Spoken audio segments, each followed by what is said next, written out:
Jumpa lagi di Ribu TV. Ya, laptop yang di samping saya ini adalah HP seri Victus 15 dengan prosesor AMD Ryzen yang terkencang untuk saat ini. Ya, ini adalah Victus by HP 15FB0012AX yang sudah pakai CPU AMD Ryzen 7 5800H dengan GPU RTX 3050 Ti. Oke, untuk pembahasan yang satu ini mari kita langsung mulai aja dari spesifikasi dasarnya. Prosesor dia pakai AMD Ryzen 7 5800H, codename-nya Cezanne ya, 7 nanometer, default TDP 45 watt, 8 core, 16 thread, base clock di 3,2 GHz dengan maksimum boost clock sampai dengan 4,4 GHz. Total L3 cache-nya ada di 16 MB. Untuk AMD Radeon Graphics yang terintegrasi dalamnya, dia sudah pakai 8 graphics core dengan 512 shader unit, 512 MB VRAM dipakai dan ini diambil dari kapasitas RAM-nya.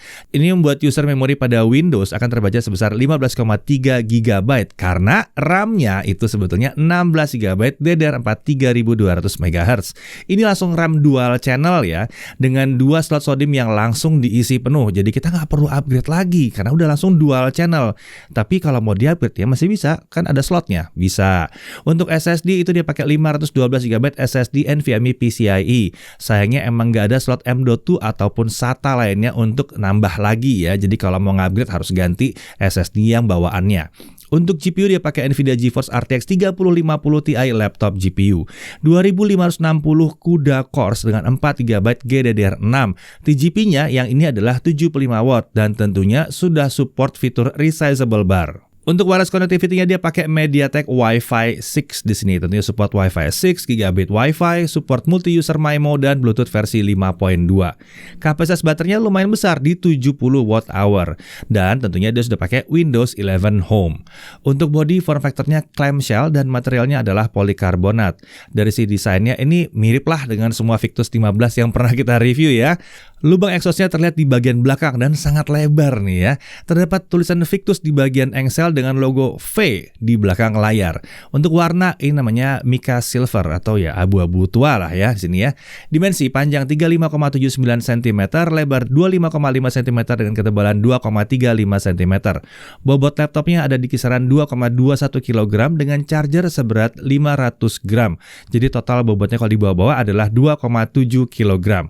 Untuk layar ini adalah panel IPS dengan ukuran layar 15,6 inci, resolusinya Full HD, refresh rate-nya 144 Hz. Menurut HP, color gamutnya ada di 45% NTSC dengan tingkat kecerahan di 250 nits. Berdasarkan pengujian kami, gamut volume dan coverage-nya ada di kisaran 58% sRGB dengan tingkat kecerahan di kisaran 261 nits. Jadi ini tidak terlalu jauh dari klaimnya HP ya. Untuk permukaan layarnya ini anti glare, nyaman digunakan karena nggak banyak pantulan-pantulan di layarnya. Bingkai kanan kiri juga tergolong tipis karena dia udah pakai micro edge display. Kalau di atas ya jelas agak tebal karena ada kamera 720p 30 fps. Untuk audio dia pakai dual stereo speaker by Bang & Olufsen terletak di sisi kanan kiri bawah laptop.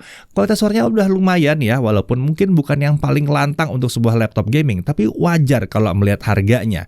Untuk konektor di sebelah kiri ada DC in, lalu ada satu USB 3.2 Gen 1 5 Gbps, ada satu audio jack combo 3,5 mm dan ada satu SD card slot. Beralih ke sisi kanan ada USB 3.2 Gen 1 Type-C yang 5 Gbps. Ini udah support display output dengan protokol DisplayPort 1.4. Lalu ada satu Ethernet port di sini dan ada satu USB 3.2 Gen 1 5 Gbps dan tentunya ada HDMI 2.1 di sini. Untuk keyboard ini sama dengan Victus 15 yang kita pernah review ya, masih mempertahankan tombol numpad di sebelah kanan. Tombol anak panahnya berukuran lebih kecil dibandingkan tombol-tombol yang lain. Terdapat tombol khusus untuk memanggil software Omen Gaming Hub dan kalkulator. Tombol power ini menyatu dengan layout keyboard, tapi nggak perlu khawatir tertekan karena terletak bukan di posisi tombol delete. Dan tombol power ini juga terasa lebih berat saat ditekan ya. Backlit-nya putih dengan satu tingkat kecerahan saja. Untuk touchpad ini ukurannya cukup memuaskan ya, melebar ya, agak ke kanan dari tombol spacebar. Tidak ada tombol khusus untuk klik kiri atau klik kanan dan dia sudah support Windows Precision Driver. Untuk sistem pendingin, dia pakai sistem pendingin yang aktif dengan 2 fan dan 2 heat pipe, intake dari bawah dan exhaustnya ke arah belakang. Kita langsung aja masuk ke pengujian performa. Nah, di sini ada software Omen Gaming Hub. Di sini terdapat 3 pengaturan mode performa. Ada quiet, ada default, dan ada performance. Dan terdapat 2 mode kecepatan untuk kipas, ada auto dan ada max.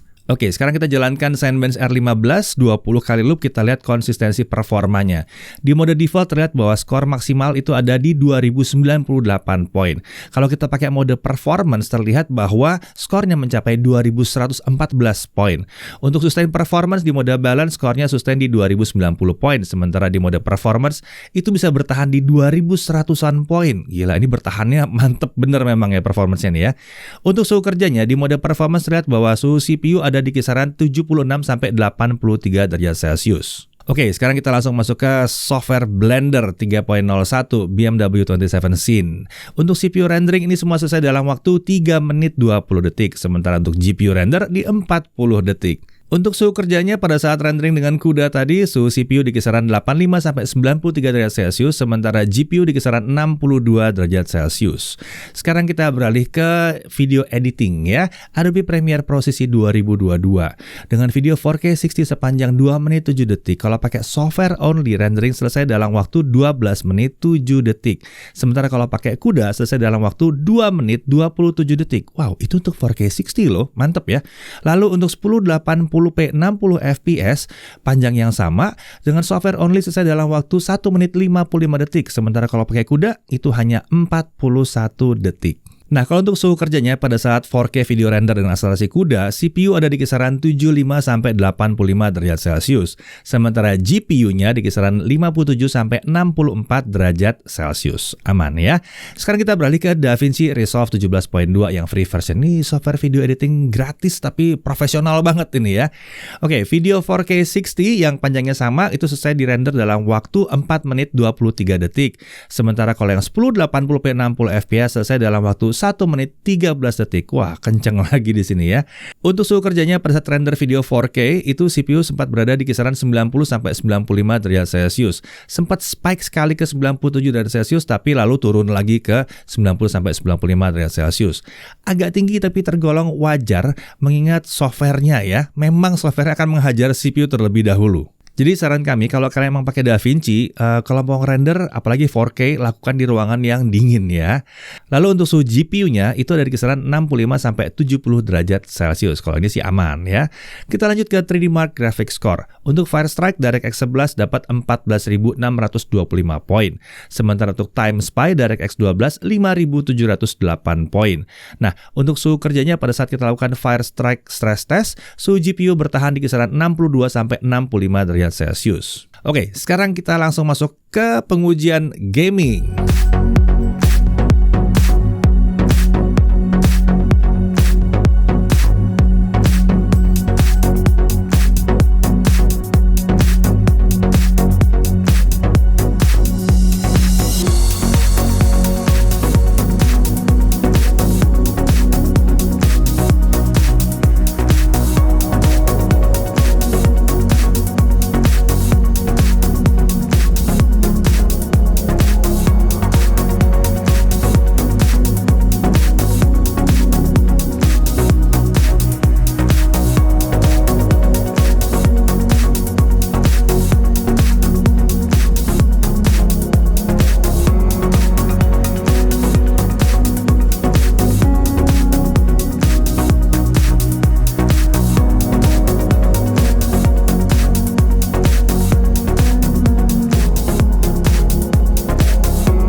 Nah, di pengujian dengan Assassin's Creed Valhalla selama 30 menit, suhu CPU-nya itu ada di kisaran 70 sampai 72 derajat Celcius. Sempat naik sebentar ke kisaran 80 derajat Celcius tapi lalu turun lagi. Jadi aman lah di sini ya.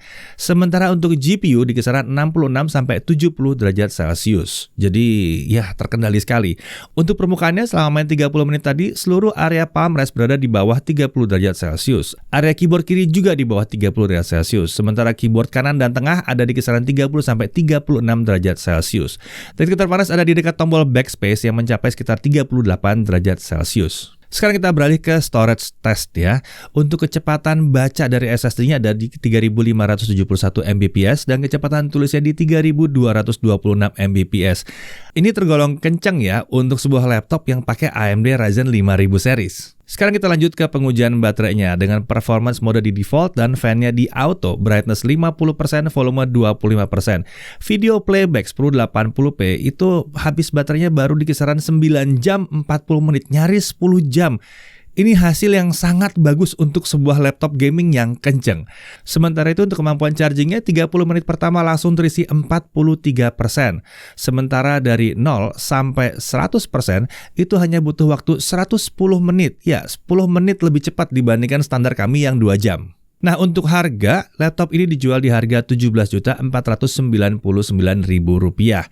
Dan ini sudah termasuk Windows 11 tentunya, lalu Office Home and Student 2021, dan ada HP Pavilion Gaming Backpack. Dan ada garansi 2 tahun dengan Accidental Damage Protection. Nah, si Accidental Damage Protection atau ADP ini mengcover segala kerusakan yang disebabkan oleh ketidaksengajaan pengguna, termasuk jatuh nggak sengaja, ketumpahan air, korsleting listrik ya. Dan ada juga sih yang nggak di-cover ya, kalau korosi, kena cairan berbahaya, bencana alam, kecelakaan, dicuri atau hilang ya jelas, itu sih nggak di-cover.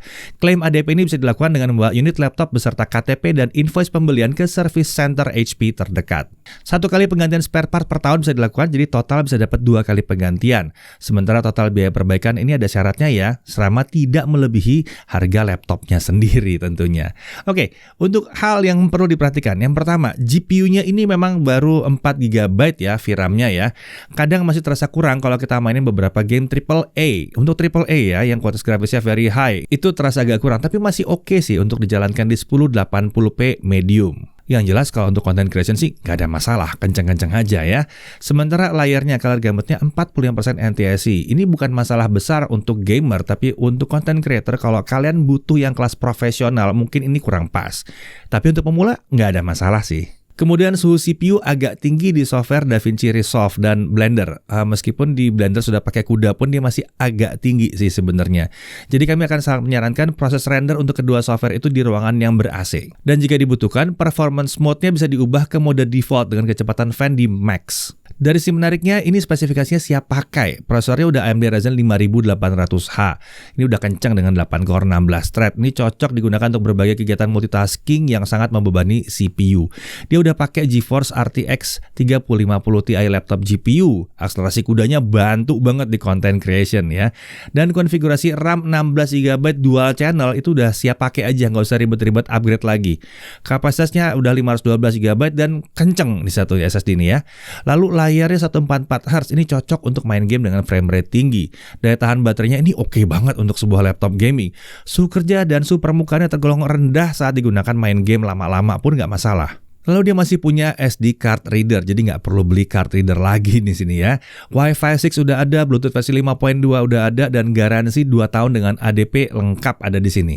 Ya, jadi si laptop HP Victus 15 yang versi ini sangat cocok buat kalian yang cari laptop gaming dengan kemampuan multitasking dan performa prosesor yang kencang berdekat Ryzen 7 5800H yang punya 8 core 16 thread. Konfigurasi RAM yang udah dual channel dan GPU RTX 3050 Ti di laptop ini membuatnya cocok juga untuk kegiatan content creation. Walaupun mungkin untuk pemula ya, karena kalau untuk profesional kalian akan butuh layar yang memang lebih baik lagi. Lalu, laptop ini sudah dilengkapi dengan garansi 2 tahun lengkap dengan ADP. Dan satu hal yang buat kami terkesan sekali berulang-ulang kali kami sebutkan adalah daya tahan baterainya yang luar biasa untuk sebuah laptop gaming yang kencangnya seperti ini. Jadi kalau misalnya kalian mencari laptop gaming yang lumayan kencang dengan baterai yang lumayan irit, apalagi punya garansi 2 tahun yang lengkap dengan ADP, seperti yang satu ini layak untuk dipertimbangkan. Saya Deddy Irfan, Jakarta TV.